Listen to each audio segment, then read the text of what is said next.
నమస్తే, welcome to our channel. ప్రస్తుతం మనతో మలయాళ తంత్రి, ప్రముఖ అయ్యప్ప పడి పూజ విశిష్ట బ్రహ్మశ్రీ రాజన్ నంబూద్రి గారు ఉన్నారు. వారితో మాట్లాడదాం. సార్ నమస్తే. సార్ నమస్కారం అమ్మా. కాలసర్ప దోషం అంటారు కదా, అసలు కాలసర్ప దోషం అంటే ఏంటి? ఇప్పుడు మాకు కాలసర్ప దోషం ఉంది అని ఎలా తెలుస్తుంది? అలాగే కాలసర్ప దోషం ఉంటే ఎటువంటి పరిహారాలు పాటిస్తే ఆ కాలసర్ప దోష నివారణ జరుగుతుంది అనేది చెప్పండి సార్. తప్పకుండా అమ్మా. కాలం అంటే ఏంటి? టైం కదా సార్. టైం. కాలానికి అధిపతి శివుడు. అందుకనే కాళేశ్వర అని అవును సార్, ఈశ్వరుడు అని పిలుస్తారు. సో ఒక్కొక్క మనిషికి ఒక్కొక్క రాశికి 4 నక్షత్రాలు ఉంటాయి ఒక రాశికి. అయితే ఇక్కడ 9 నవగ్రహాలు, 27 నక్షత్రాలు, 12 రాసులు.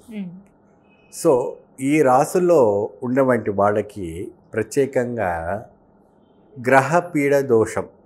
ఈ గ్రహపీడ దోషంలో కేతు, రాహు, కాలసర్పము, సర్పము, కుజము, ఇవి 5 కూడాను చాలా ప్రమాదకరమైనటువంటి సిద్ధి. అయితే అతి ప్రమాదకరమైనటువంటిది కాలసర్ప దోషం. కాలం అంటే సంవత్సరం పొడుగునా ఉండేవంటి కాలం. ఏ కాలంలో అయినా కూడా ఆ సర్పదోషం అనేది ఉంటుంది. మరి ఈ సర్పదోషము తొలగిపోవాలి అంటే అసలు ఉంది అని ఎలా తెలుస్తుంది? ఇప్పుడు నా పీరియడ్ లో కాలసర్పదోషం ఉంది ఎలా తెలుస్తుంది? ఆ మనిషిలో నడవడి మారిపోతుంది. ఎలా ఉంటుంది? ఎలా నడవడిపోతుంది అప్పుడంటే, మీరు సపోజ్ ఏదైనా ఒక పని వెళ్దాం అనుకున్నారు అనుకోండి, ఫెయిలియర్ అవుతుంది. మళ్ళీ ఏదైనా శుభకార్యం వెళ్ళారు అనుకోండి, మీకు అశుభం ఎదురవుతుంది. అండ్ ఎక్కడైనా ప్రయాణానికి వెళ్తున్నారు అనుకోండి, యాక్సిడెంట్స్ అవుతాయి. ఏదైనా ఆలయానికి వెళ్ళాలనుకున్నా అక్కడ వెళ్ళేటప్పటికి ఆలయం క్లోజ్ అయిపోతుంది. సో ఎప్పుడు కూడాను మీకు నెగిటివ్ ఎనర్జీస్ అనేది బాగా ఇంపాక్ట్ అవుతూ ఉంటుంది. పోయి ఆ మనిషికి నిరంతరం పడుకున్నా లేచినా సర్పము నిరంతరం కలలో వస్తూ ఉంటుంది. మీరు ఐడెంటిఫై చేసుకోవాలి. నాకు కాలసర్ప దోషం ఉంది అంటే మీకు ఇవన్నీ యాక్టివిటీస్ ఉండాలి, సంకేతాలుగా మీరు ఊహించుకోవచ్చు. ఇంకోటి కాటేసినట్టుగా చాలా వస్తుంది. కళ్ళలో కాటు వేసినట్టుగా వస్తుందండి. పాము కాటు వేసినట్టుకు, మీ కాళ్ళకు మడత పెట్టినట్టు, కాళ్ళకి నడిచి చుట్టుకున్నట్టు, మెడకు చుట్టేసినట్టు, అంత మాదిరి, లేదంటే మీ పక్కనే ఉన్నట్టు భయాందోళనని కలిగించేవంటి ఈ కాలసర్ప దోషం. అది ఎవరితో కూడా మనం ఆర్గ్యుమెంట్ డిస్కస్ చేసే విషయం కాదు. ఏం చేస్తాము ఇప్పుడు మన చదువు గురించి అంటే మాట్లాడుకుంటాం, ఇంకేదైనా విషయమైనా మాట్లాడుకుంటాం. కానీ ఇలా జరుగుతుందంటే అమ్మా నాన్నకి తప్ప ఇంకెవరితో చెప్పలేము, బయట వాళ్ళతో చెప్పుకునేది కాదు.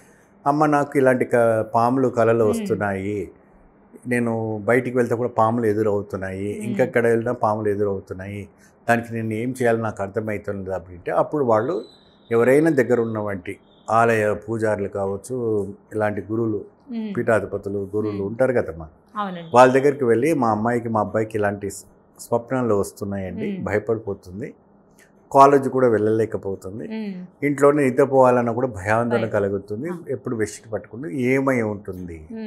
అప్పుడు వాళ్ళ జాతకాలు పరిశోధిస్తారు. జన్మకాల సర్పదోషం అని ఒకటి, మధ్యకర్పశాల దోషం అని ఒకటి, మరి అష్టమి కాల సర్పదోషం అని ఉంటుంది. మూడు రకాలుగా ఉంటాయి. అయితే మరి దీనికి ఎలా చేద్దాము, ఏ విధానం చేస్తే పరిహారం ఏంటి அப்படின்னா చాలా విశేషమైనటువంటి పరిహారాలు మన భారత భూమిలో ఉన్నాయి. ఒకటి, మనకు బాగా స్వయంభుగా వాసుకి నివసించి నడమాడుతున్న వంటి స్వయంభూ ఆలయం ఎక్కడంటే కుక్కే సుబ్రహ్మణ్యం.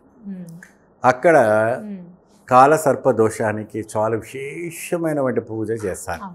అది నాగ సంస్కార పూజ, సర్ప సంస్కార పూజ அப்படின்னு చేస్తారు.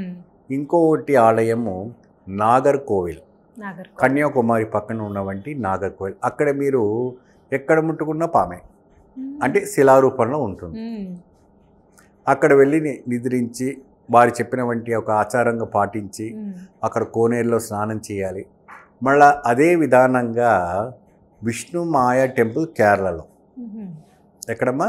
విష్ణుమాయ టెంపుల్ కేరళలో. తిరుచూరు నుంచి మీకు 25 కిలోమీటర్లు మీకు అన్ని వసతితో కలిపినటువంటి బస్సెస్ ఉంటాయి. విష్ణుమాయ టెంపుల్కి వెళ్ళవచ్చు. అక్కడ కూడా సర్పదోష పరిహారానికి విశేషంగా ఉంటుంది. అడవిలో చేస్తారు. సో ఇదంటే ఏంటంటే స్వయంభుగా ఉద్భవమైన వంటి ఇది. అక్కడ బ్లాక్ మ్యాజిక్ చేసిన ఇంకేదేవంటి ప్రయోగాలు చేసినా కూడా విష్ణుమాయ టెంపుల్లో చేస్తారు. సో ప్రముఖంగా మనకి ఇక్కడ ఏంటంటే కుక్కి సుబ్రహ్మణ్యం ఆలయం ఒకటి, రెండవది నాగర్కోవిల్ ఇది, మూడవది వచ్చేసి మనకి విష్ణుమాయ టెంపుల్ కేరళలో. అయితే మన ఆంధ్రప్రదేశ్లో కూడాను తిరువెంకటేశ్వర స్వామి ఒక ఆలయం కింద పక్కన 40 కిలోమీటర్లోనే శ్రీకాళహస్తీశ్వర ఆలయం ఉంది. అక్కడ పరశునాంబికాదేవి నివసిస్తూ ఉంటుంది. రాహు కేతుతో బాధపడి శనిదేశంతో బాధిస్తున్న వాళ్ళు ఆ అమ్మవారికి ఉన్నవంటి వడ్డారంకు ఉన్నవంటి నాగపడిగను ఎత్తుగా చూశారంటే ఉపశమనం జరుగుతుంది. అక్కడ విశేషమైన